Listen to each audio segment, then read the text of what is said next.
चक्रवार हमारे संग जुड़ चुकी हैं, कवित्री हैं और वीर रस की कविताएं लिखती हैं। राणा सांगा को लेकर जो आपका मन आहत हुआ, क्या सोचती है शिवांगी कि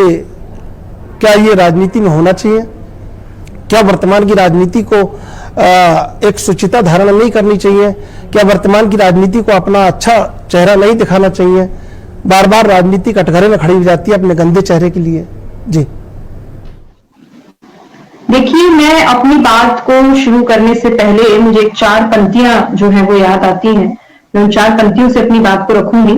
कि वीर कभी मरते नहीं है, वो सदा जिंदा रहते हैं, कभी दिलों में कभी इतिहास में अमर रहते हैं,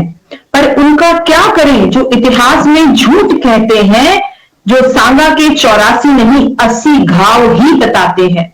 तो आप समझ सकते हैं कि 84 घाव लगे थे राणा सांगा को, वो भी जब अगर किसी को इतिहास झूठ बोलना है तो वो भी 80 घाव इनके बताएंगे, वो भी 84 पूरे नहीं बताएंगे। देखिए, बहुत दुखद विषय है ये और बहुत दुर्भाग्यपूर्ण विषय ये है कि आज हम इस बात की चर्चा भी कर रहे हैं,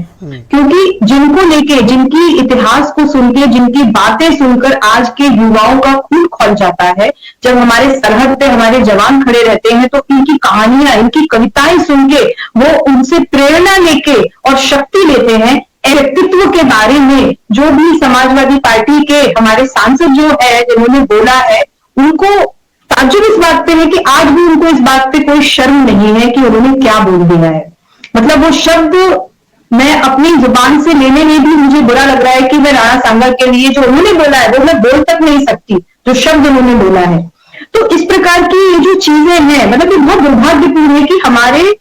देश में चूंकि समाजवादी पार्टी क्षेत्रीय पार्टी और जो ये सांसद हैं, इनका नाम भी बहुत कम लोग जानते होंगे यूपी में, और जो आसपास के इलाके में जो लोग हैं वो जानते होंगे कि ये सांसद है और पहले भी इनका कुछ काम रहा है, रहे हैं। लेकिन क्योंकि इनका नाम विलुप्त ना हो जाए और अपनी पार्टी का नाम विलुप्त ना हो जाए, इसलिए इन्होंने जो ये कहना चाहिए एक तरीके से, एक ढंग से कहीं ना कहीं अपने आप को दोबारा से लाइमलाइट में लाने के लिए इस तरीके की बात को किया, जो कि साफ साफ समझ में आता है। जिस बात का कोई सिर नहीं, कोई पैर नहीं, ऐसी बात को करने के लिए कोई आवश्यकता थी नहीं, लेकिन क्योंकि इनको ये चाहिए कि भाई हम लाइमलाइट में आ जाए, हमारा नाम जो है वो एक बार देश में पूरा पहुंच जाए, समाजवादी पार्टी का नाम जो है हमसे लगा हुआ है तो वो चला जाए। तो इस तरीके की जो चीजें हैं ये बहुत दुख देने वाली चीजें होती है। और अगर इसमें आपने सोची कि राजनीति विषय को बना के उन्होंने ये किया है, तो मुझे लगता है कि ऐसी इस तरीके के लोगों की राजनीति भी क्या है। मैं, आप, हम जैसे सारे युवा, पूरा देश देख रहा है कि उन्होंने क्या बोला है, किस तरीके की बात बोली है। बात सिर्फ ये नहीं है कि राजपूत थे कि उस विषय पर उन्होंने बोला कि सिर्फ राजपूतों का खून खौले, नहीं, इस देश में हर युवा, हर हिंदू का खून खौलना चाहिए, क्योंकि आज की तारीख में हिंदू अगर जिंदा है तो वो महाराणा प्रताप और राणा सांगा उनके वंश के कारण जिंदा है। आप पूरा इतिहास देख लीजिए। मैं आपको चुनौती दे सकती हूँ, आप मुझे दोबारा किसी भी इतिहास, आप किसी के भी सामने आप मुझे बिठा के पूछ सकते हैं, मैं पूरा इतिहास बता दूंगी कि कब, कहां, कैसे उन्होंने क्या क्या युद्ध लड़े और किस तरीके से उनकी वजह से आज ये पूरे देश का सनातन धर्म और हिंदू, एक हिंदू जिंदा बैठा हुआ है। तो ऐसे व्यक्तित्व के बारे में इस तरीके की लांछन लगाना, इस तरीके की बात करना, ये मुझे लगता है कि उनको खुद समझना चाहिए था। अगर वो खुद नहीं समझ भी पा रहे हैं तो भी बहुत बड़ी दुर्भाग्यपूर्ण बात है उनकी।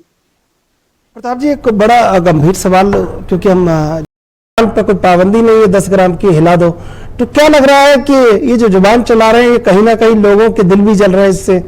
और वैचारिक रूप से भी लोग पीड़ित हैं और आंतरिक रूप से और आत्मिक रूप से भी पीड़ित हो रहे हैं, तो कहीं ना कहीं कुछ ना कुछ तो इसका सिला होगा। देखिए, मैं एक चीज और कहना चाहूंगी कि 2 विषय जब से आए हैं, एक तो है कि इतिहास के पन्ने पलटे गए, है ना। समाजवादी पार्टी से जो अखिलेश जी हैं उन्होंने भी बोला, तो मैं यहाँ पे एक बार आपके चैनल के माध्यम से थोड़ा इतिहास के पन्ने पलट देती हूँ। पहला पन्ना तो इतिहास का ये है कि 1517 में खातौली और 1518 में बाड़ी में 2 युद्ध हुए थे, जिसमें कि इब्राहिम लोदी को राणा सांगा ने खदेड़ के बाहर निकाल दिया। इसके बाद में 1527 में बाबर को उन्होंने चुनौती दी थी। तो आप ये समझ सकते हैं कि जब ये बात आती है कि भाई बाबर जो थे और मतलब राणा जो थे उन्होंने बाबर को बुलाया, बाबर को आमंत्रण किया, तो वो बाबर को आमंत्रण करेंगे क्यों जिस दुश्मन को वो खुद खदेड़ के कई बार निकाल चुके हैं। उनकी ताकत से वो दुश्मन उनका जो है वो पानी भरता था, उसको लगता था कि उस स्थान पे देखना तक नहीं है, क्योंकि वहां पे राणा सांगा रहते हैं, ऐसे वीर ऐसे शौर्य रहते हैं, तो उनकी जरूरत उनको पड़ती थी। तो पहला तो उनकी जो टिप्पणी है पूरी तरीके से गलत है, पूरी तरीके से खारिज कर दी चाहिए पूरे देश की तरफ से, कि देश को लगना चाहिए, देश में ये बात जानी चाहिए कि शिवांगी सिंह बोल रही है, वो देश 140 करोड़ लोग बोल रहे हैं। बिल्कुल बिल्कुल भाई। मैंने जैसे कि पहले भी कहा कि मैं कुछ इतिहास के पन्नों को पलटना चाहूंगी, और मैंने खातोली और बारी के युद्ध को भी यहाँ पे रखा है। इसी के साथ मैं ये भी कहूंगी कि तराइन की भी जो उसकी लड़ाई हुई थी, पहली बार पूरे राजपूत समाज को और पूरे हिंदू समाज को अगर एक किया था तो वो राणा सांगा ने किया था। और जैसा कि हमने रखा कि एक ऐसा भी कहना चाहिए कि जिस तरीके से कोटा होता है, इस तरीके से गद्दारों का एक कोटा होना चाहिए। तो मैं रामजी लाल जी से बस आज ये भी कहना चाहूंगी यहाँ से पूरे हिंदू समाज की तरफ से कि आप जिसको गद्दार कह रहे हैं, असल मायने में इतिहास के आप सबसे बड़े गद्दार हैं कि आपने इतिहास को लेकर जिस तरीके से खिलवाड़ किया है, जिस तरीके से एक महापुरुष के ऊपर इस तरीके से आपने जो इल्जाम लगाया है, वो साबित होता है कि आज के युग के, आज की शताब्दी के, आज 2025 में अगर कोई असली गद्दार है तो वो समाजवादी पार्टी के राज्यसभा के सांसद आप हैं, और आप गद्दार हैं, आपने गद्दारी की।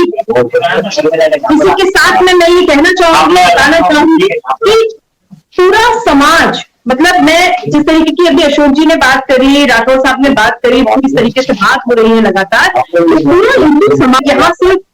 किसी भी प्रकार के राजपूत, ब्राह्मण, SC, ST, OBC ये सब नहीं, पूरा हिंदू समाज जो भी कह सकता, जो भी ये समझता है कि मैं सनातन की पुत्र हूँ और मैं सनातन की पुत्री हूँ, पूरे हिंदू समाज को एक होकर रामजी लाल को ऐसा जवाब देना चाहिए और पूछना चाहिए कि आप जिसके बारे में बात कर रहे हैं, क्या आप में सच में उनका खून ही नहीं है? आप में, आपके पूरे इतिहास में, जिस इतिहास को आप पढ़ रहे हैं, आपके इतिहास में कोई वीर योद्धा नहीं हुआ है जिसने कि धरती माँ के लिए, इस भारत देश के लिए, इस भारत समाज के लिए, इस भारत के लिए अपना खून जो है वो न्यौछावर कर। शिवांगी सिंह, आप हमारे साथ जुड़ी, आपका बहुत बहुत धन्यवाद।